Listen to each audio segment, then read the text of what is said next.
오늘 우리가 함께 나눌 하나님의 생명의 양식의 귀한 말씀은 인간은 누구나 자기 상상력의 한계를 세상의 한계라고 생각한다는 그런 주제를 놓고 함께 우리가 은혜를 나눠볼까 합니다. 토르 로렌트 랜더스는 그에 져서 사용자의 환상이라는 책에서 매 초마다 수백만 비트의 정보가 우리의 감각기관을 통해 흘러 들어온다고 합니다. 하지만 우리의 의식은 기껏해야 초당 40비트 정도만 처리할 수 있기 때문에 수백만 비트의 정보는 실제로는 정보라고도 할 수 없는 의식적인 경험으로 줄어버린다고 말했습니다. 그렇기 때문에 우리가 할 수 있는 일은 즉 믿음의 방향을 바꾸는 일이 필요한 것입니다. 우리가 자신을 변화시키고 외부를 변화시킬 수 있는 길은 하나님 아버지에게 사랑합니다라고 고백하는 것입니다. 우리의 행복에 걸림돌이 되는 것은 다름 아닌 사랑의 결핍입니다. 용서는 회복의 문을 열어주었습니다. 우리는 어떤 문제든 그것을 시련이 아닌 기회로 보아야 합니다. 문제는 단지 과거의 기억이 재생된 것에 불과합니다. 문제는 그것을 사랑의 눈으로 바라보고 영감에 의해 행동할 기회를 위해 나타나는 것입니다. 인생의 중요한 것은 결과를 얻는 것이 아니라 평화를 얻는 것입니다. 인생의 중요한 것은 결과를 성취하는 것이 아니라 행복을 얻는 것입니다. 평화에 초점을 맞추다 보면 최초로 원했던 결과를 종종 얻게 됩니다. 여러분의 인생에 달갑지 않은 누군가가 있다면 그 사람은 여러분 스스로가 만든 것입니다. 여러분이 자신의 현실을 창조한다면 그들 역시 여러분이 만든 것이죠. 사람들과 함께하기, 말없이 눈으로만 사람들을 바라보는 훈련을 한번 우리는 주변에서 해봤습니다. 수천 명의 사람들이 모두 아버지, 사랑하는 하나님 아버지를 외친다고 상상을 한번 해보시기 바랍니다. 어떤 일이 벌어질까요? 광화문 광장에서 수많은 인파들이 촛불을 켜고 정의를 앞세며 선과 악, 옳은 것과 바른 걸 분별하며 사회를 변화시키려고 하지만 실제로 우리 믿음의 사람들이 수천 명이 모여 말 없이 서로의 눈을 쳐다보면서 아버지, 사랑하는 하나님 아버지라고 외친다면 어떤 기적이 일어날까요? 우리는 왜 그런 일을 하려고 도전해 보려고 하는 한 사람의 청년도 우리에게는 있지 않을까요?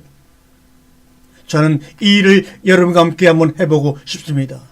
삶의 문제들은 기억들이 재생되면서 생기는 것입니다. 기억은 하나의 프로그램입니다.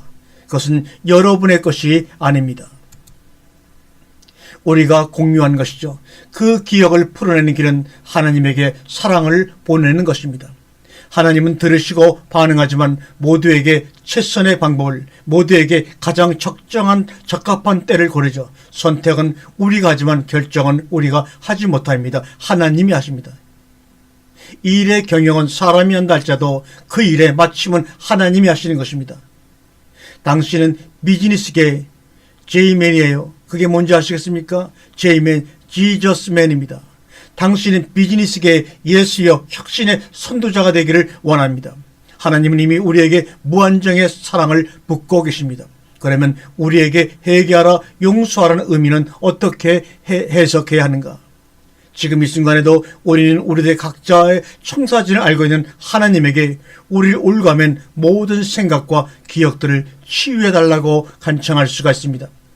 하나님 아버지 사랑해요라는 그 짤막한 말 속에 무엇이든지 바꿀 수 있는 세 가지 요소가 있습니다. 그것은 감사와 존경과 변화입니다. 명심하세요. 당신은 당신이 대하는 그 사람을 비추는 거울이라는 걸요. 당신은 그들의 경험을 공유하는 겁니다. 공유한 경험을 정화하면 둘 다 치유가 됩니다. 지금부터 30초 후에 당신의 머릿속에 어떤 생각이 들지 말씀해 보세요. 하나, 둘, 셋.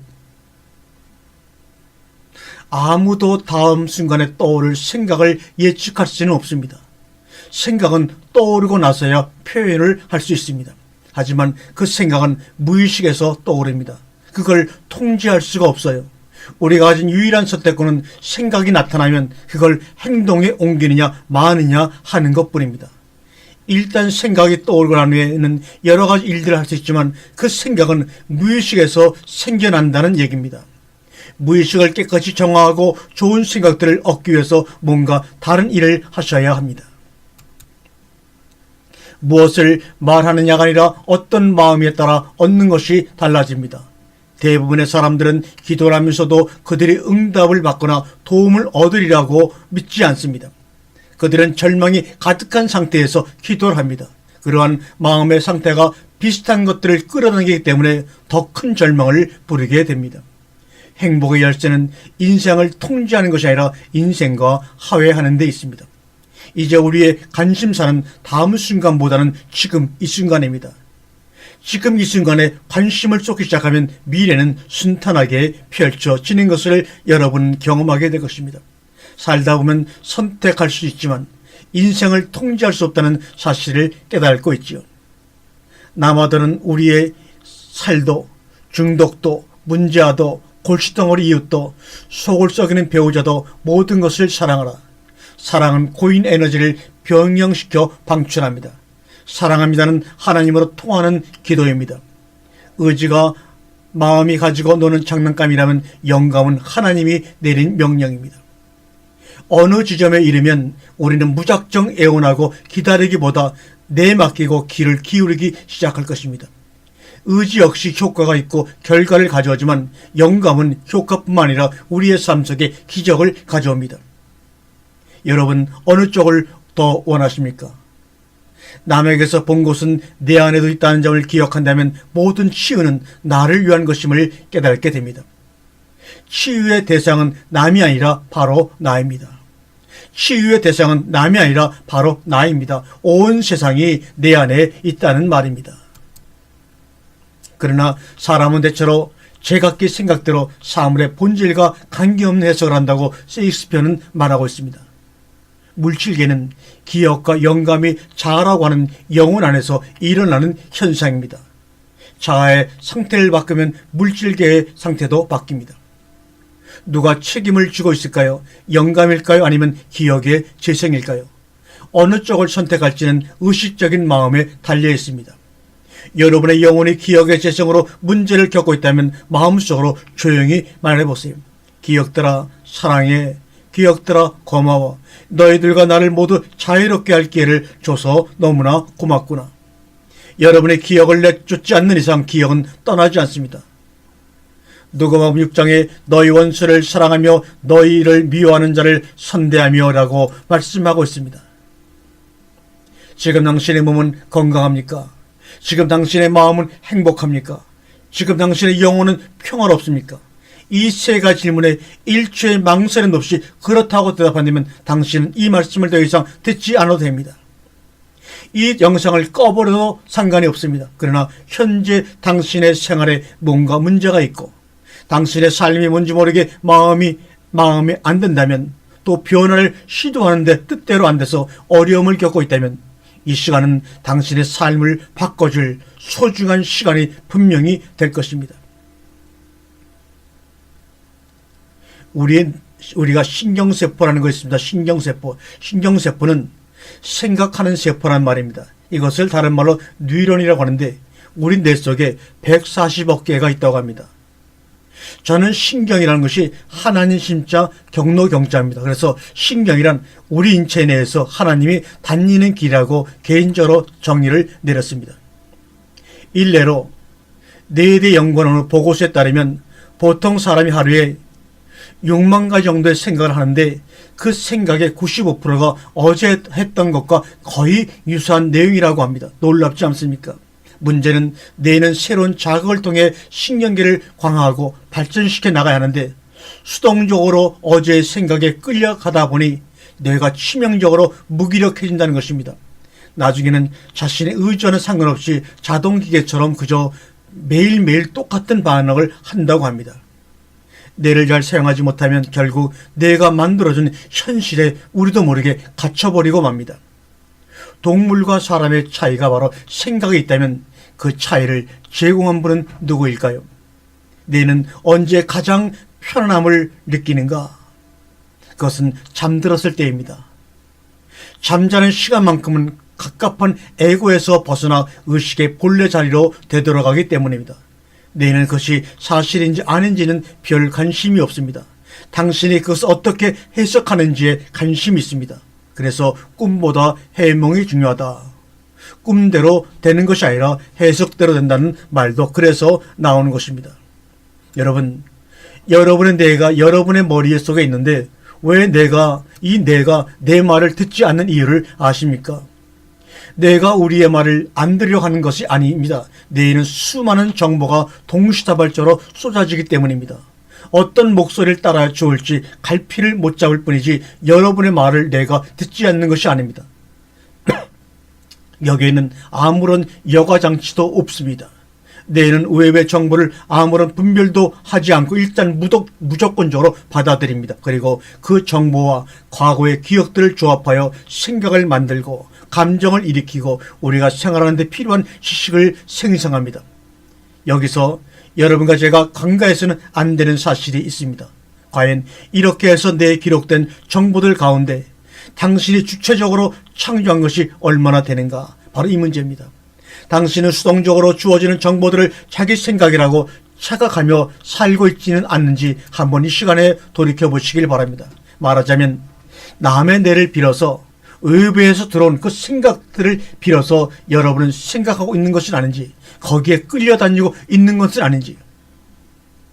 우리 뇌에는 헤마라고 하는 이름 붙인 명칭이 있습니다. 이것은 이상적인 학습을 기억하는 뇌의 한 부분을 헤마라고 합니다. 그래서 헤마가 손상된 사람은 손상되기 이전의 사실은 기억하지만 이후에 발생한 새로운 사실은 기억하지 못합니다. 이에 반해 편도는 감정적인 기억을 관장하는 기관입니다. 놀라움, 괴로움, 기쁨, 슬픔 등 감정과 관련된 기억은 모두 편도에서 관리합니다. 편도는 감정과 관련된 기억에 잊지 않도록 특별한 강조 표시를 해둔다고 설명할 수가 있습니다. 이런 이유에서 어제 배운 수학 공식은 다음날 까먹으면서도 헤어진 여인의 이름은 평생 잊지 못하게 되는 것입니다. 그렇다면 같은 이치에서 우리가 편도에 축적된 부정적인 감정을 정화하여 기억의 속성을 변화시킬 수 있다면 그것은 인생을 변화시킬 수 있다는 뜻도 되는 것입니다. 우리 뇌는 세 개의 뇌로 구성이 되어 있습니다. 뇌관, 대뇌 변형계, 대뇌 피질. 물론 여러분 낯선 용어이기 때문에 어렵겠지만 그저 이런 것이 있다고 생각하면서 다음 얘기를 한번 들어보시기 바랍니다. 태아의 뇌는 엄마 뱃속에서 수정된 지 3주가 지나면서 발생하는데 이때 가장 먼저 완성되는 것이 바로 뇌관입니다. 우선 한번 뇌관에 대해서 우리가 상식적으로 알아두면 우리의 삶을 아주 유익하게 이루어 나갈 수 있습니다. 뇌관은 뇌의 가장 깊은 곳에 자리 잡고 있으며 생명뇌, 무의식의 뇌, 무의식을 관장하는 뇌라고 해서 생명뇌라는 별명으로 불립니다. 소위 진화 단계상으로 볼 때 파충류 시절부터 생겼으니 가장 나이가 많은 뇌라고 할 수가 있습니다. 이곳에서는, 이 뇌관에서는 우리의 호흡, 순환, 소화, 생식 등 생존에 필요한 필수적인 기능을 수행하는 것이 바로 뇌관입니다. 그것은 모두 인간의 의식적으로 조종할 수도 없고 조절해서도 안 되는 기능들입니다. 가령 눈의 깜빡임이나 들숨과 날숨 따위를 우리가 일일이 신경을 써서 관리한다고 생각해 보십시오. 상상만으로도 심해 붙인다는 기분이 들지 않는지요. 뇌관의 기능은 저절로 작동하는 것이니 우리가 신경을 쓰지 않는 것이 오히려 도와주는 길입니다. 뇌관이 외부의 방해를 받지 않고 정상적으로 돌아갈 때 뇌 전체 생명 형상도 아주 활발해집니다. 면역력과 자연치유력 등 인체 재생 능력이 활성화되며 건강이나 체력 면에서도 여러 가지로 이로운 결과를 얻을 수가 있는 것이죠. 뇌관과 이를 둘러싸고 있는 변형계는 모두 인간의 이성보다는 본능에 속하는 힘을 관장하는 영역입니다. 따라서 우리 인간들이 인위적으로 조절할 수도 없고 유도할 수 없는 엄청난 에너지를 발휘하고 있는 것이 바로 뇌관입니다. 그리고 뇌관의 바로 윗부분에 자리한 변형기는 진화 단계상으로 볼 때 포유류 시절에 생긴 것이라고 말합니다. 면역계는 흔히 감정뇌라고 불립니다. 이 표현말로 파충류 단계 내에서 비약적으로 발전했음을 우리는 알 수가 있습니다. 파충류가 고작해야 생명을 유지하는 데 급급했다면 포유류 정도의 고등동물 단계에서는 웃고 울고 화내고 기뻐하는 감정 반응을 할 줄 알게 된 것이죠. 그래서 변형계는 인간의 희로애락을 간장하는 뇌의 영역입니다. 특히 변형계에 있는 편도체는 좋고 싫음을 결정하며 정서적인 기억 과정에 참여를 하는 기능입니다. 물론 감정을 만들고 인식하는 일도 여기서 처리합니다. 그런데 여기서 우리가 하나 짚고 넘어갈 이야기가 하나 있습니다. 감정내인 변형계는 대체로 생각내인 대뇌 피질에 짓눌리고 억압당하기 쉽다는 사실입니다. 감정을 컨트롤하는 변형계는 이성인 대뇌 피질에 의해 짓눌리고 억압당하기 쉽다는 사실을 우리가 마음속에 이념해 보시길 바랍니다. 쪼그라들어 있는 변형계를 위해 우리가 할 수 있는 일은 과거의 부정적인 감정을 정화하고 긍정적인 감정을 강화하는 일입니다. 당신이 이 작업을 얼마나 성공적으로 해내는지에 따라 대뇌 피질의 창조성과 뇌간의 생명활동은 눈부시게 우리를 위해 그 빛을 뿜어낼 것입니다. 이제 마지막으로 대뇌 피질에 대해 설명을 하겠습니다. 뇌의 가장 바깥쪽을 둘러싸고 있는 대뇌 피질은 모든 동물 중 인간에게서 가장 발달된 부위입니다. 별명은 바로 생각하는 뇌라는 말입니다. 여기서는 언어를 토대로 기억하고 분석하고 종합하고 판단하고 창조하는 인간만이 할 수 있는 두뇌 활동이 이루어지는 것이 바로 대뇌 피질입니다. 또 오감이라는 매개체를 통해 외부의 사물이나 현상과 접촉하고 거기서 입수한 정보를 시시각각 대뇌 피질의 안쪽에 자리한 변형계로 전달하는 기능도 갖고 있습니다. 그래서 우리가 생각하는 꿈은 뇌간의 세계라. 뇌간은 자발적으로 운영되는 무의식의 뇌입니다. 누구의 타치도 받지 않고 스스로 움직이는 뇌가 바로 뇌간인데 이 뇌를 바로 무의식을 컨트롤한다 그래서 무의식의 뇌라고 합니다. 거기에 꿈을 새겨 넣게 되면 뇌간이 알아서 그 꿈을 이뤄간다는 말입니다. 그래서 뇌간에 새겨진 꿈은 쉽게 지어지지 않습니다. 뇌간에 입력된 꿈은 끊임없이 재상영되면서 그것이 실현되기를 집요하게 재촉합니다. 뇌간을 중심으로 뇌 3층 구조를 통합하라는 말입니다.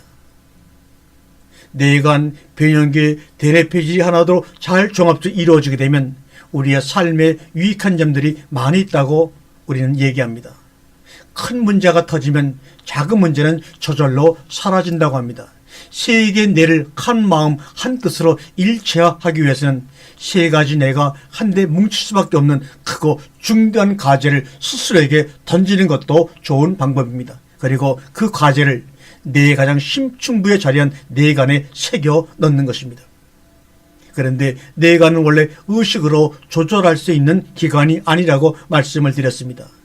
뇌간을 다루기 위해서는 의식을 상당 수준으로 집중해야 합니다. 먼저 두 개의 강을 건너야 합니다. 첫 번째 강은 대뇌 피질에 있는 의심과 고정관념, 변형계에 있는 두려움과 불안이라는 장애물을 건너야 합니다. 이것은 뇌의 건강과 영혼의 치유를 위해서도 꼭 필요한 과정이므로 여러분 한번 곰곰이 기억해 두시길 바랍니다. 왜냐하면 분석하고 판단하는 대뇌 피질은 우리의 기본적인 욕구와 감정을 억압한다는 근본적인 문제를 안고 있습니다. 이런 대뇌 피질의 목소리에 귀를 기울이다 보면 스트레스는 목끝까지 차오르고 인생은 숨막히는 감옥이 점차 되어갑니다. 그런데 잠들지 않은 표면의식을 가지고 무의식에 차오른 뇌간을 조절한다는 것이 가능한 일일까요? 그것은 기도를 통하여 우리의 의식은 오감의 세계에서 육감의 세계로 들어갑니다.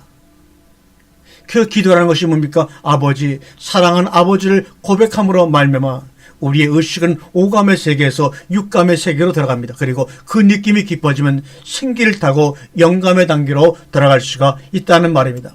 그런데 왜 뇌간은 뇌구조에서 가장 깊은 심층부에 감춰져 있을까요? 이것이 바로 하나님 인간을 창조한 창조의 비밀입니다. 당신이 뇌간에 있는 생명의 힘을 증폭시켜 대뇌 피질과 변형계를 조정할 수만 있다면 어떤 일이 벌어질까요? 바로 이 뇌간의 새로운 비밀을 발견해서 인간을 뇌파로 조종하려고 하는 그런 일들이 과학적으로 지금 엄청나게 발전되어 있습니다. 이것은 하나님의 창조의 비밀을 건드리는 바로 뇌관이 되고 말 것입니다. 그러나 우리 믿음의 사람들은 이 창조의 비밀을 말씀으로부터 성령의 감동으로부터 깨달아 알므로 우리의 삶 속에서 그 비밀을 누려야 할 하나님의 자녀들입니다. 물론 뇌관은 웬만해서는 자신의 존재를 드러내지 않습니다. 당신이 호흡하고 있다는 사실을 평소에 거의 잊고 지내는 것과 마찬가지입니다. 뇌관이 등장하는 것은 바로 당신의 목숨이 위협받는 극한 상황 속에서만이 뇌관이 자신의 정체를 드러냅니다. 이때 뇌관의 능력이 자동적으로 튀어나오는데 그 힘이 너무도 세서 이성작용과 감정 기능은 일시 정지 상태가 된 것처럼 고요해집니다. 오직 뇌관의 힘만이 드러나는 것입니다.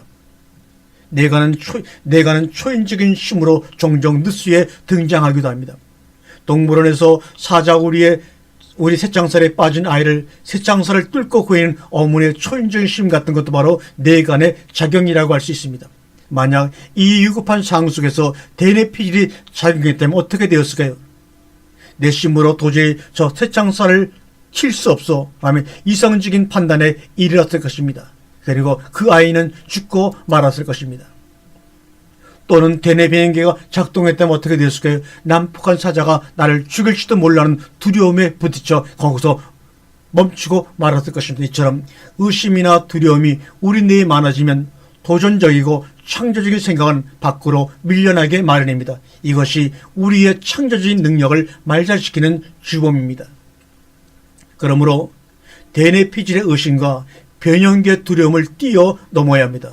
의식이 뇌관까지 깊숙이 내려가려면 대뇌피질의 의심이나 변형계의 두려움을 뛰어넘을 수 있는 강력한 말씀이 필요합니다.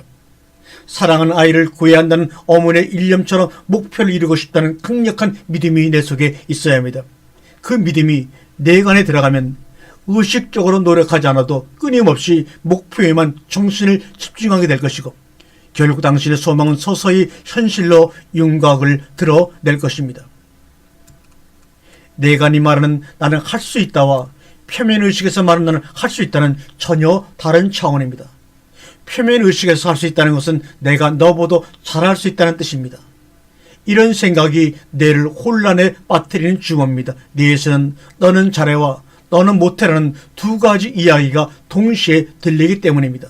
이 상태에서는 마음의 평화와 행복이 있을 수가 없습니다. 표면의식의 수준일 때, 즉 너와 내가 다른 차원에서는 내가 5%의 기능밖에 발휘하지 못한다고 말합니다. 나머지 95%의 가능성을 여는 열쇠는 너와 내가 하나로 통합될 때입니다. 영과 육이 하나로 통합될 때만이 주님이 주시는 창조적인 능력을 온전히 발휘할 수가 있습니다. 오늘 여기 자세하게 모든 것을 이야기할 수 없지만 여러분 이 정도 선에서 우리가 이해를 해나가도록 하겠습니다. 처음에 내가 당신에게 질문을 던지면 당신은 대뇌피질에 있는 생각이나 지식 차원에서 답을 들려줄 것입니다. 조금 더 물으면 변형계 차원에서 감정과 느낌을 가지고 답을 할 것입니다. 그런데 거기서 조금 더 나아가면 그때는 아무 말도 하지 못합니다. 왜냐하면 본질적인 물음에 대해서 그렇게까지 생각해 보지 못했기 때문입니다. 정말 중요한 문제는 자기 영혼에게 물어보아야 합니다. 그 답은 외부에서 들려오는 것이 아니라 자기 영혼에서 솟아 바깥으로 나오는 것이기 때문입니다. 그렇게 올라오는 소리는 아무도 감히 침범하지를 못합니다. 온전히 자기 것이기 때문에 외부의 환경에 사람이 흔들리지 않은 중심을 갖게 되는 것입니다. 우리가 뇌파에는 알파, 세타, 델타, 감마라는 여러 가지 종류가 있는데 그 중에 세타파는 어떤 상태에서 나오는 것일까요? 세타파는 새로운 장소를 탐색하거나 사물의 주의를 기울이거나 흥미를 갖는 등 말하자면 무엇을 하고자 하는 기분일 때 나오는 것이 바로 뇌파 중에 세타파입니다. 세타파가 나오고 있을 때 그 뇌는 무엇인가를 보고 알며 기억하려고 하는 등의 목적이라고 할 수 있습니다. 학습을 하거나 기억을 높이는데 이 세타파가 나오고 있을 때가 가장 좋은 상태입니다. 베타파, 알파파, 델타파 등은 대뇌피질에서 나오므로 측정하기가 쉽습니다. 그러나 세타파는 해마, 즉 뇌 속 깊숙이 있으므로 약한 뇌파를 밖에서 감지할 수가 없습니다. 기억력을 높이는 데 해마에서 나오는 세타파가 중요합니다. 일본 도쿄대학의 대학원의 이케가야 유지 박사는 뇌파의 종류를 이렇게 5개로 나누었습니다. 감마파 30Hz 이상일 때, 이럴 때는 불안과 흥분이 일어납니다. 베타파 14에서 30Hz 사이일 때는 일반적인 우리가 평소의 의식의 상태입니다. 알파파 8에서 13 정도인데 명상이나 집중을 할 때 바로 일어나는 뇌파입니다. 세타파 방금 말한 것처럼 4나 7 정도의 헬츠인데 가슴인 상태, 약간 졸음이 오는 상태, 혹은 우리가 말하는 소위 초능력을 발휘할 때 뇌파입니다. 델타파 아주 깊은, 옆에서 발로 차도 알지 못하는 깊은 수면에 빠졌을 때를 델타파라고 그 이케가야 유지 박사는 정의를 내렸습니다. 자뇌와 우뇌의 수평적인 통합, 좌우뇌 사이의 뇌량에 의해서 우리가 두 뇌를 수평적으로 통합시킬 수가 있습니다. 대뇌 피질과 변형계 뇌간의 수직적인 통합은 생명 에너지의 저장소인 뇌간을 중심으로 이루어지는 것입니다. 사랑하는 여러분, 그 모든 것이 이렇게 복잡하게 설명이 되었지만 그 모든 뇌를 통합시켜서 하나로 만들 수 있는 길은, 그래서 그 뇌와 마음이 하나가 될 수 있는 길은 강력한 사랑뿐입니다. 그래서 기적은 강력한 사랑의 작품이라고 말할 수 있는 것입니다. 기도는 진리로 하여금 나를 자유케 하는 것입니다. 진리에 내 자신을 내어 맡기는 것입니다. 그런데 하나님 아버지께 기도하면서 비진리를 강요하고 자신의 의지로 하나님을 설득하려고 하니 오히려 더욱 그 기도로 자신이 속박당하는 경우가 있습니다. 우리 현대인들은 기도할 때 나의 뜻을 이루어 주옵소서라고 하는데, 참된 기도는 당신의 뜻대로 나를 움직여 주소서라고 기도하는 것이 참된 기도입니다. 우리 인간의 삶에서 지정의를 얘기합니다. 진리의 깨우침을 받으면 감정이 일어나고, 바로 그 진리 안에서 감정이 일어나야 참된 의지가 발동되는 것입니다. 우리 뇌간은 중뇌, 내교, 연수 세 부분으로 또 이루어졌습니다. 뇌의 가장 아랫부분에 위치해서 우리의 인간의 척수와 연결됩니다. 뇌간은 스트레스와 공포, 욕구와 쾌락 같은 감정 반응과도 관련이 깊습니다. 하나님이 창조하신 우리의 뇌는 매우 섬세하고 유동적인 조직이므로 머리를 흔들면 시냅스 간의 정보가 잘 처리되지 않습니다. 그래서 우리가 어떤 일을 집중할 때 머리를 가만히 중심에 놓습니다. 즉 생각이 끊기게 되는 것입니다. 그래서 우리가 어렸을 때 도리도리 짝짝꿍 하던 기억이 있을 것입니다. 그것이 바로 이러한 원리가 적용되는 과학적인 놀이가 되는 것입니다. 이렇게 잡념이 사라지면 연쇄적으로 뇌간에 에너지가 집중되어 생명중추로서의 기능이 활성화됩니다. 이것이 곧 자유치유력을 의미하는 것입니다. 하나님이 우리 속에 이미 주신 자연 치유력이 양성되면 몸이 겪는 여러 가지 문제들을 몸이 스스로 치료하게 됩니다. 머리를 가볍게 흔드는 것만으로도 두통이 사라지고 머리가 맑아지는 효과가 있습니다. 즉 목부 이외에는, 우리의 목부에는 경동맥 등 뇌로 올라가는 주요 혈관이 있습니다. 여러 갈래 근육과 경추, 12쌍의 뇌신경 등 주요 조직이 많이 몰려있는 곳이 바로 우리의 목부입니다. 고개를 좌우로 흔드는 동작을 반복하면 혈관, 근육, 신경뼈에 직접적인 영향을 미쳐 뇌 기능뿐만 아니라 몸의 기능까지도 활성화되는 것입니다. 한번 여러분이 이 영상을 들으면서 여러분의 목을 좌우로 한번 흔들어 보시기 바랍니다. 그러면 정신이 맑아짐을 경험하게 될 것입니다. 우리는 간혹 골치 아플 때 무의식적으로 머리를 세차게 흔듭니다. 머리를 흔들면 골치 아픈 생각을 계속하려고 해도 할 수가 없습니다. 흔드는 동안 뇌세포들 사이에 정보 처리가 멈추기 때문입니다. 이것이 바로 하나님께서 그렇게 지어 놓으셨기 때문에 그런 것입니다.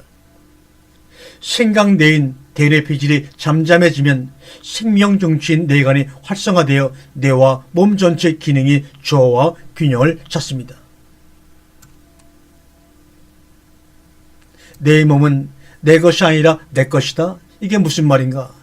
아픈 것은 내 몸이지 내가 아니었다는 말입니다. 고통도 몸이 있고 감각이 있기 때문에 느껴지는 것이지 몸이 없다면 무슨 고통이 있겠는가? 그러나 이 몸을 버린다면 모든 고통이 순식간에 사라지는 것입니다. 내 몸은 내가 아니라 내 것이라는 생각이 나를 뚫고 지나갈 때 내 머릿속에서 펑 하고 엄청난 폭발음이 들려왔습니다. 그리고 거짓말처럼 모든 통증이 사라지고 엄청난 평화가 찾아왔습니다. 내 몸은 내가 아니라 내 것이라는 생각. 주변이 온통 빛으로 환해지는 것을 느꼈고 온몸의 세포 하나하나의 감각이 믿을 수 없도록 확장되어 나가는 것을 경험했습니다. 그리고 내 깊숙한 곳에서 어떤 목소리가 천지 사방으로 울려 퍼졌습니다. 내가 그토록 궁금했던 나는 누구인가라는 질문에 내 몸은 내가 아니다. 주님의 것이다. 나는 하나님의 자녀다. 예수 그리스도 하나요. 하나님 나라의 공동 상속자라는 음성이 내 속에 들렸습니다. 내 몸은 내가 아닙니다. 내 몸은 내 것이라는 생각이 뚫고 지나갈 때 내 머릿속에 엄청난 충격이 왔습니다. 내 몸은 내가 아니라 주님의 것이다. 네 몸은 네가 아니라 내 것이라는 주님의 음성이 내 속에 들려올 때 내 머릿속에 엄청난 폭발음이 들렸다는 말입니다. 너의 몸은 네 것이 아니라 내 것이야. 이제는 내 것이야. 그리스도의 것이야.